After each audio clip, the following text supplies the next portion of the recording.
दोस्तों नमस्कार। आज मैं बताऊंगा कि हमें विषयों से क्या सीखना चाहिए।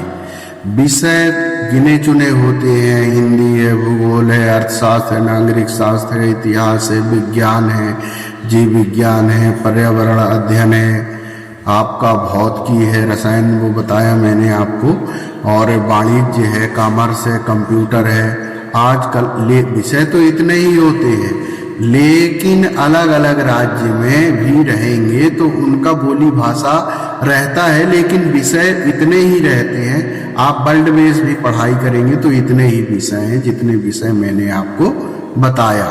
तो विषय क्या है, विषय को हम कैसे समझें, जब तक ये पहले भी मैंने बताया था, बहुत पहले दूसरे वीडियो में मैं दे चुका हूँ कि विषय जो है को कैसे समझें।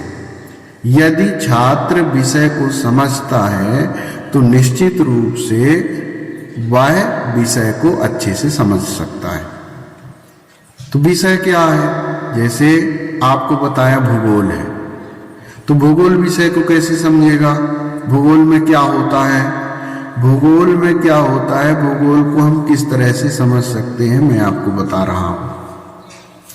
भूगोल का मतलब होता है ग्लोब, पृथ्वी की आर्थिक और पृथ्वी की भौतिक संरचना, पृथ्वी की आर्थिक स्थिति और पृथ्वी की भौतिक संरचना, पृथ्वी का वातावरण और पृथ्वी का आकार विस्तार, पर्वत, पठार, चट्टानें, मैदानी भाग और मरुस्थल, उसके क्या बोलते हैं, झीलें, सागर, इन सब चीजों का जो अध्ययन होता है उसका नाम भूगोल होता है। इसीलिए उसको क्या कहते हैं, भूगोल। तो हम किस विषय को पढ़ेंगे, भूगोल को। तो जब भूगोल को आप पढ़ोगे तो उसमें कितनी चीजें आएंगी, आपकी समझ में आ गया होगा जो अभी मैंने बताया। तो ऐसे ही आपको विषय को समझना पड़ेगा।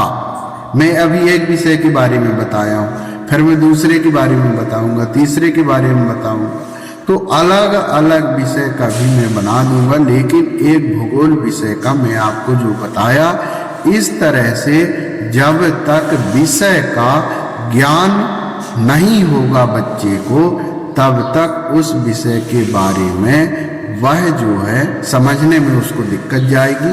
याद तो कोई भी कर लेता है, याद करके 90-95% परीक्षा में ले आते हैं, लेकिन क्या उस विषय के बारे में वो बता पाते हैं। आप ऐसे छात्रों से चर्चा करिए जो 95% किसी विषय में लाए हैं।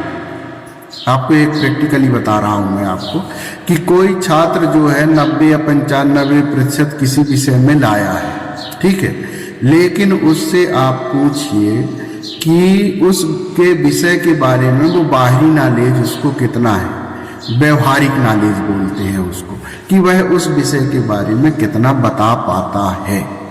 ये उसका मेन शिक्षा का मतलब होता है कि हमने विषय को पढ़ करके कितना ज्ञान अर्जित किया और उससे हमने कितना सीखा और उसमें हम परिवर्तन क्या कर सकते हैं और उसमें बदलाव क्या हो सकता है आने वाले जनरेशन के लिए। ये सबसे बड़ी चीज होती है। तो मेरे दिमाग में बात आया था दोस्तों कि विषय को हम किस तरह से समझ सकते हैं, और विषय यदि बच्चे की समझ में आ गया तो निश्चित रूप से उसके बारे में बहुत कुछ वह जानता है और वह लिख सकता है कि यदि ये विषय है तो इससे संबंधित होगा और इसमें ये होना चाहिए और ऐसा होने से इसमें इतना कार्य हो सकता है। मैं बिना पढ़े इस विषय के बारे में इतना कुछ बता सकता हूं कि इसमें इस तरह के प्रश्न होंगे या इस तरह के होगा, तो वो विषय की रूपरेखा समझ करके बता सकता है।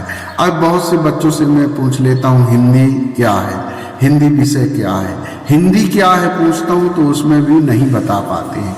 लेकिन हिंदी विषय के बारे में यदि पूछेंगे तो उसका विश्लेषण बताना चाहिए, उसके बारे में बताना चाहिए, उसमें क्या क्या रहता है, क्या होता है, उसके बारे में जो उसके आधार स्तंभ की जानकारी कक्षाओं में भी टीचरों को विषय के आधार स्तंभ की पूरी जानकारी देना चाहिए।